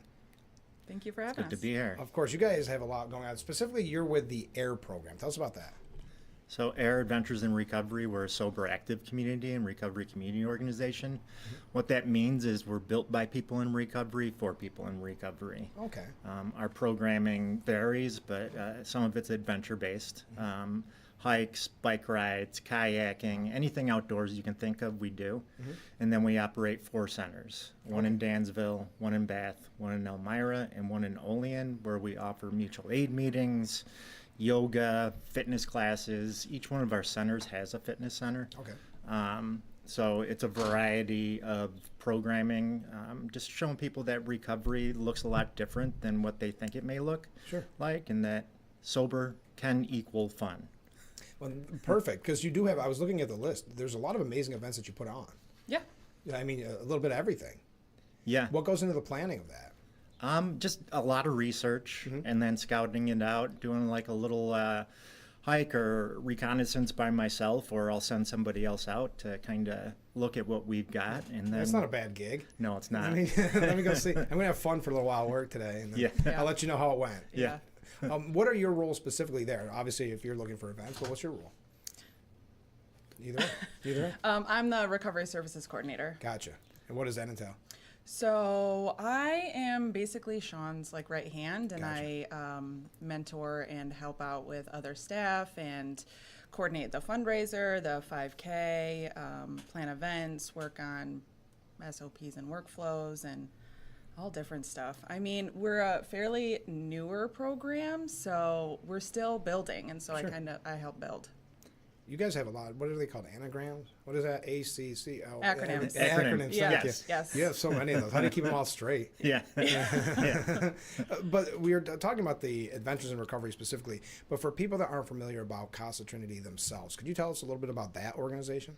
Sure. So Casa Trinity has really evolved. Primarily, we've been substance use disorder treatment, but we've really expanded to really offer the entire spectrum of services when it comes to mental health and substance use disorder. So even though an individual might have trouble struggling with addiction, we can still support the family, the kids, and everybody that's kind of involved. So we have outpatient clinics for mental health and substance use. We have residential programs, and that's 90-day programs. Okay. We have medically assisted treatment and inpatient. I mean, clubhouses for youth. Oh, wow. Yeah, we have quite a bit. So you have everything covered. How long, because you mentioned it's relatively new, how long has Casa Trinity been around, would you say? We just celebrated 50 years. Oh, it is 50 years? Yeah, it's been around since 1974. That's right, I remember the big celebration. And you recently are expanding with the CCBHC office opening. Tell us about that and what that, because that brings along additional programs. So that has basically given us funding to be a one-stop shop. Okay. So it has allowed us to integrate with mental health and set up mental health offices and staff, residential programs. We've expanded our medically assisted treatment, so we now offer methadone, and we'll have crisis stabilization units. So, and that will be a 24-hour program. Okay. So whether it's the events, it's helping people through these difficulties, how rewarding has this job been for each of you? I always say how blessed I feel to watch someone go through the process, entering detox or treatment, and then coming to see us at AIR and their whole world opening up, and the lights coming on. You're right. And, recovery can look a lot different for a lot of people, but when I go out and speak, I usually use an example. Like, what does recovery look like? Well, it looks like a mother who lost her kids 3 years ago, getting them back and going out with us and exploring waterfalls. Oh, that's amazing. Yeah. Same? I mean, pretty much. I just feel incredibly lucky, to be able to see somebody overcome struggles, whether that's emotional, spiritual, family, or physical. And to see them overcome it, it's such a gift. When you see them overcome these struggles, do you find that they want to be involved after the fact, that they want to volunteer, they want to help because they realize what a great organization Casa Trinity is? Yes. We like to say we're building leaders within the recovery community. Yeah. So a large part of our program is based on the passions, talents, and skills of the recovery community. Sure. So they come in, they volunteer, and if their passion is fitness, we'll have them host a fitness class. Gotcha. If their passion is the outdoors, we'll let them help to lead an Adirondack mountain climb. So yeah, they do stick around. I think service work is a big thing that keeps people coming back, and it also helps those coming along. Sure. So it gives them like that real sense of purpose in their life, that motivation, direction that maybe they were lacking prior to. Have you found that there's a favorite event that you've done? Yes. Yes. Yeah. Okay. Yeah. So we're actually going to do that on the 6th. I love the Adirondack Mountains, and so to watch somebody who's never hiked a high peak, sure, get to the top of that mountain, it's just a moment, you see their faces, and they're all lit up, and it makes my day. I'm and sure. it makes my job completely, I'm sure. So yeah, it's the outdoor stuff that really, that I love. Yeah. And those are our bigger events too, Sure. like the outdoor hikes, bike rides, etc. At one of our hikes in Olean, I feel like it was Big Rock City, we didn't know how many people we were going to expect, and 72 people showed up. Wow. Okay. So it was tough to manage, but it was a good hike. Yeah. And how often are these events? Every Saturday. Yep. Oh, every Saturday? Yeah. Oh my goodness. So you do have to pick a lot of different categories and change it up quite frequently. Yeah. Yeah. But as you mentioned, and I don't think people realize how much distance you really travel when you're talking about Casa Trinity. This encompasses basically our surrounding area, correct? Right. So is that a lot of travel for you? For him. It is. Yeah, I bounce between the centers. Yeah. And then also when we're scouting out new activities and places, we like to try new places. So we explored the whole Finger Lakes region in western New York. Great. Yeah. Yeah. Wow. A lot of work, but it just sounds amazing. You make it sound like it's definitely a passion for you. One thing I want to say, because this is coming up very soon on June 2nd and June 10th, I'm sure you're always in need of employees, people to hire, because I mean there's such a need. It's at the Intensive Crisis Stabilization Center in Chemung County, Tuesday from 8 a.m. to 4:30 p.m. Tuesday, June 3rd, and then Wednesday, June 10th from 12 p.m. to 7 p.m. and that's at 904 East Church Street in Elmira. Who is it that you're specifically looking for? Do you know? I would say all levels of care. Yeah. I'm sure they need nurses, doctors, clinicians, social workers, mental health therapists. I would say every level. I mean, typically or specifically that's for the crisis center, but outpatient mental health, the residential program will be open in the fall, so we'll be looking for more staff for that program as well. And you can check the website on the bottom of the screen right there. There we go. And you can find out more about the event coming up on the 2nd and the 10th. All right, we got to talk. You kind of hinted towards it quickly. You've got the Color Run Walk for Recovery 5K. Tell us about it. Yeah, so that's our biggest fundraiser of the year. It's a 5K. We host it in Dansville. Okay. We do transport our members and anybody that needs transportation from each center. And yeah, it's a great day. The registration includes like a t-shirt and a swag bag, and if you've never done a color run, it is... These are so popular. Like, everybody loves these things. Yeah, because, it kind of gives you something to look forward to as you're running, and then you see the color, it's like you want to get to the next station, but yeah, it's a great day. We have music, food, bounce houses, face painting. Is it a whole day then? I mean, it's pretty much a whole day event. So registration opens at 8, Okay. the race starts at 10, and then we usually wrap up around 1 or 2, depends on, we kind of just play it by ear, and if people want to stay, we keep it open. And what level of, I guess, physical health do you need to be in to do this? I would say there is. Yeah, because it's a walk, right? Yes. Too, as well. Yeah. Wow. And this is your most popular each year? It's our biggest fundraiser. Yeah. Do you do fundraisers throughout the year? Like, what I'm trying to say is, how can people that are watching this right now, how can they help Casa Trinity? There is a way to donate on the website. Okay. And you can donate to specific programs, AIR being one of them. But we hold fundraisers throughout the year, selling like T-shirts. But our biggest one really is the fundraiser, the 5K. Do you try to do fundraisers in each different location because there's so many counties? Not yet. Not yet. Probably something we might look towards in the future, especially as we, develop and grow. But for right now, it's just the one in Dansville. And I mentioned we can help. Of course, you can always donate. But is there a way that we can help the organization in general? If someone has that talent or that skill, can they volunteer? Absolutely. Yes. Yeah, please do. Yeah. Yes. It's a community-based program. So primarily, a lot of our groups are led by volunteers. Okay. So. Oh, really?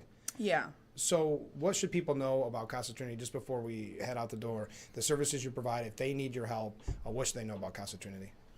It's a complete non-judgmental zone. Doesn't matter where you're at, if you're even just considering sobriety or you need, maybe you've got some red flags for mental health. You can always walk through the door and we'd be more than happy to help you. And there's hope and recovery. Yeah. Well, I'll say it's very exciting to see you grow and really prosper through the years, and because there's such a need. We talk about this on the show a lot. There's such a need in our community, and you guys are doing it right, and you're doing a wonderful job. So thank you. Yeah, you're welcome. Thank you. And thanks for being on the show as well. Yeah, thanks Frank. for having us. All right, stay with us. We'll be right back with Frankly Speaking after this.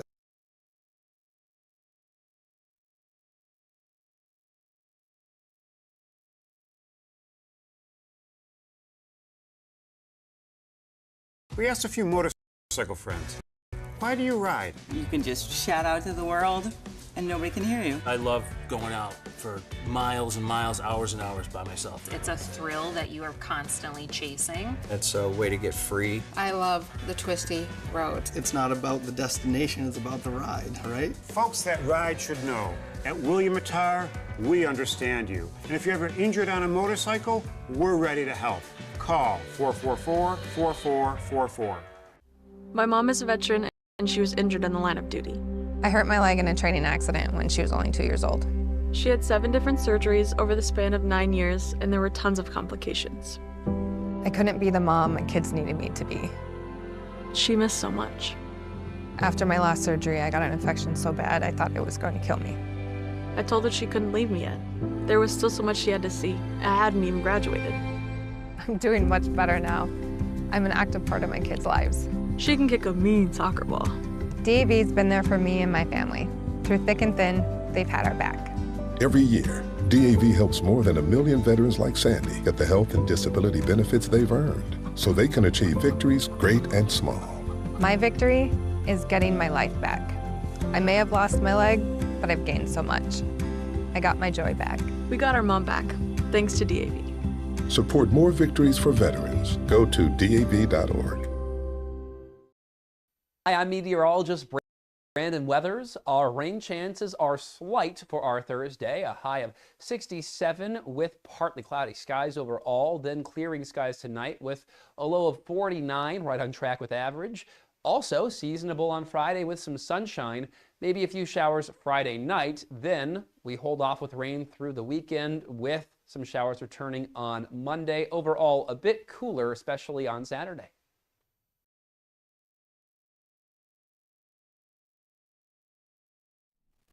The Frankly Speaking Roof Cam, brought to you by Boss Security in Horseheads.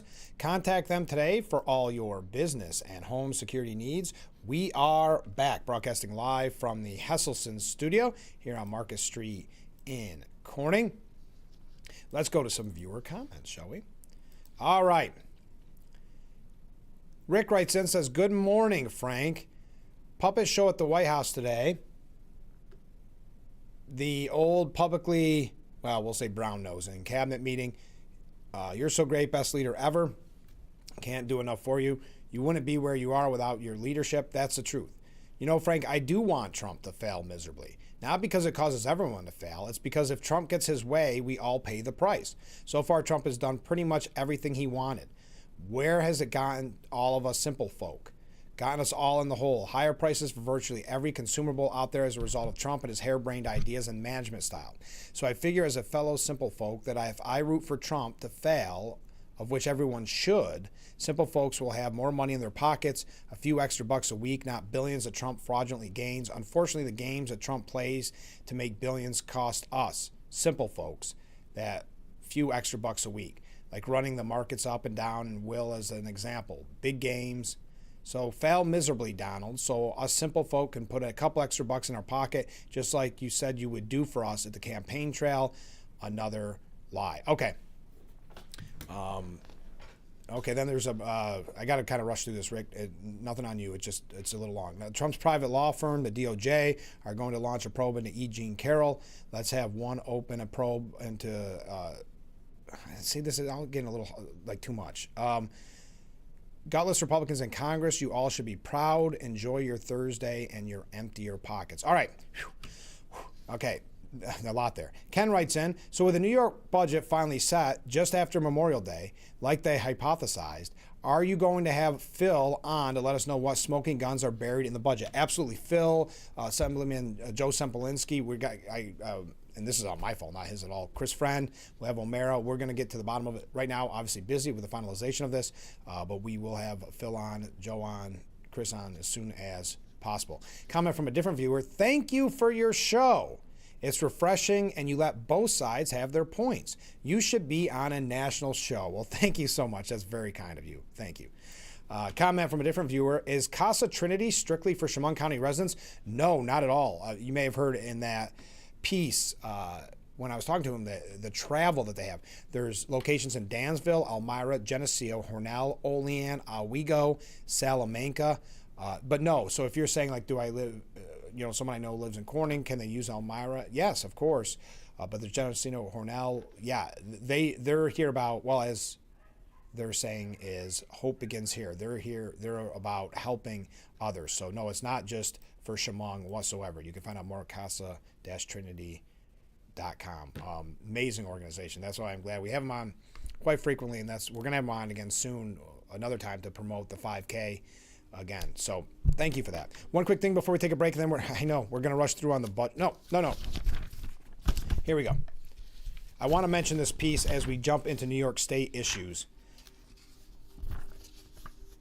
This is out of Canada. A Canadian doctor euthanized a 45-year-old patient suffering from inflammatory bowel disease and depression after the doctor made a quick assessment outside a Tim Hortons, according to officials.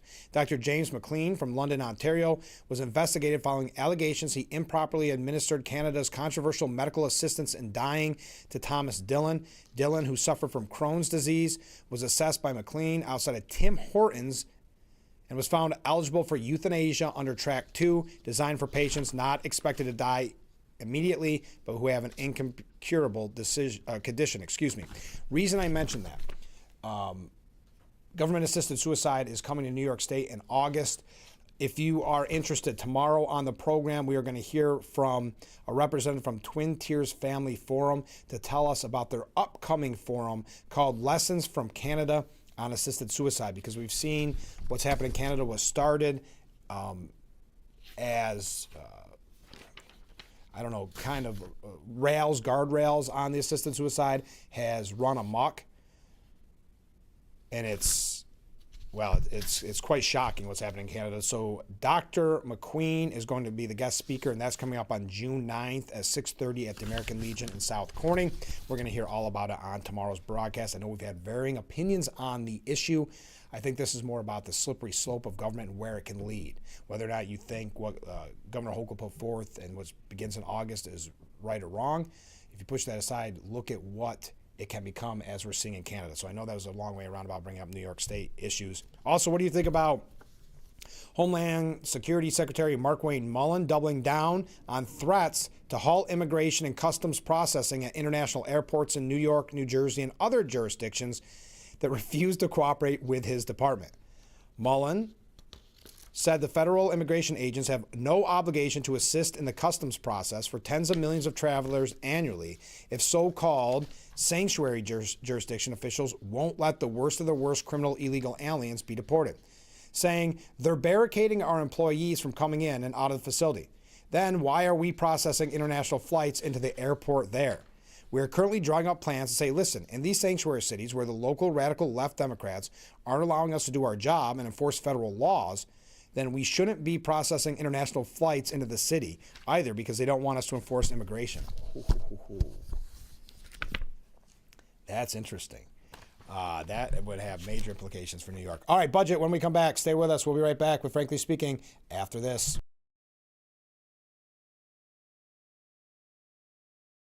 Don't have time to go to the gym? The health club is not an option? Come to Hesselson today and see why swim spas and fitness systems can fit into anyone's yard and budget. 12-foot, 14-foot, 15-foot, 18-foot dual temperature hot tub and swim spas are all on display in Hesselson's indoor and outdoor showroom. Try before you buy. 0% interest-free financing options are available on every Hesselson swim spa. Swim and exercise year-round and start making every day better. After 70 years, it's still fun to poke in the corners at Hesselson's. An albino buffalo was born. Nearly 500 kilos of cocaine has been seized in a bus. Day one of the National Glider Competition. At Carr Phillips and Flint, we want people to know that we're a welcoming family. We not only serve our community, but we live in our community. Our kids go to school here. It's not uncommon to see one of us at a local business or for a walk at a sporting event. The community here and everything it has to offer, I can't think of a better place to raise my children. We are a part of this community and we're invested in this community. Visit carpentersphillipsflint.com to learn more about our family-owned funeral homes.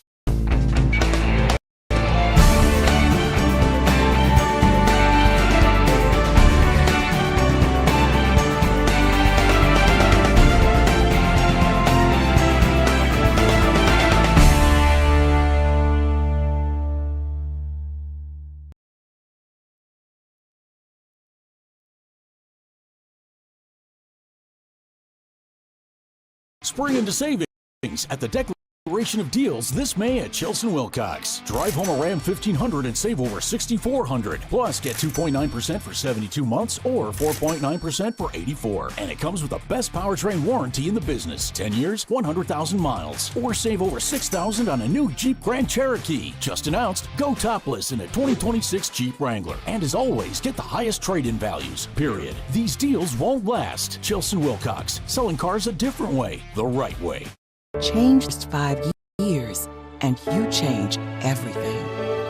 Start early and you nurture the relationships that lead to a lifetime of healthy development and well-being. Start early and you ensure every child is ready for kindergarten. Start early and you give every child, family, and community in our country the opportunity to thrive.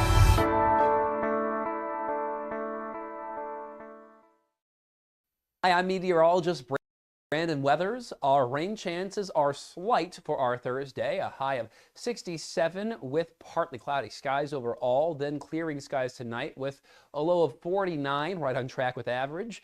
Also seasonable on Friday with some sunshine, maybe a few showers Friday night. Then we hold off with rain through the weekend with some showers returning on Monday. Overall, a bit cooler, especially on Saturday. The Frankly Speaking Roof Cam, brought to you by Boss Security and Horseheads. Contact them today for all your business and home security needs. We are back, broadcasting live from the Hesselson studio, getting ready to wrap up today's edition. We're going to be talking more about the New York State budget. It just passed late last night, so we don't have all the information. But I do have some viewer comments we have to get to. I can't... After a comment about Rick, I appreciate it. I came in the show late, but what is going on Market Street? Love you and the way you do your show, as I'm a Corning resident with high taxes but not leaving. I appreciate the sentiment. They were working on a lot of stuff going on this morning. They're working on a water main that was scheduled that we knew about, and then the fire trucks came, which I think was just a precaution for the sewers, what I'm understanding, but they were parked right in front of the window, so I had the flashing strobe lights going. And then they decided this was also the day to put up the flowers on the light posts. So it's been a hectic morning here on Market Street. Comment from a different viewer. Frank, the only way I'd want you to be a national show, only if they cut to you in your studio right here in Corning. Thank you very much. That was nice that the other viewer had mentioned it being a national show. I do appreciate that. We wouldn't be able to talk about the New York State budget as much, though. Maybe that's a good thing. It's 58 days late, but New York finally passed their fiscal year 2027 budget. Late last night, lawmakers adopted the final measures. This is the latest state budget in 16 years. Now, remember, it was just a couple weeks ago, Hochul already declared budget victory. And think of this, and there's been some complaints about this too. Nearly 5 pay periods since state lawmakers have received a paycheck. There was lawmakers, and state lawmakers get good money, and there was some that were complaining about it. The final spending plan is $268.5 billion. There's the immigration issue that we talked about. It's not all it's radical, but it's not the far left radical, meaning they wanted it was called New York's Work for All Act. That was bad, but not much better with what we got. Under the approved language, local law enforcement will be prohibited from signing contracts with Immigration and Customs Enforcement, known as 287G agreements, and other contracts with federal immigration officials. Those agreements formalize a working relationship between localities and immigration officials, including information sharing, honoring detainer requests, use of local jails, and even deputizing local police to enforce civil immigration law.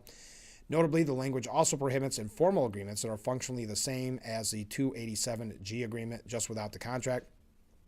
However, it doesn't completely ban all informal collaboration, which is something the New York for All Act would do. There is also, you can sue ICE agents. ICE agents can't be around sensitive locations. I don't know how the states overrule the feds on this. They can't wear masks. We've talked about that. One of Hochul's budget priorities that received little pushback and therefore was out of the spotlight was her proposal to crack down on the printing of 3D guns and Glock switches. That's in there. Buffer zones around religious places of worship. Where it's now a crime, a Class B misdemeanor, to intentionally interfere with a person attempting to access or enter or exit a place of worship. We've seen a lot of Jewish New Yorkers that have been attacked at synagogues.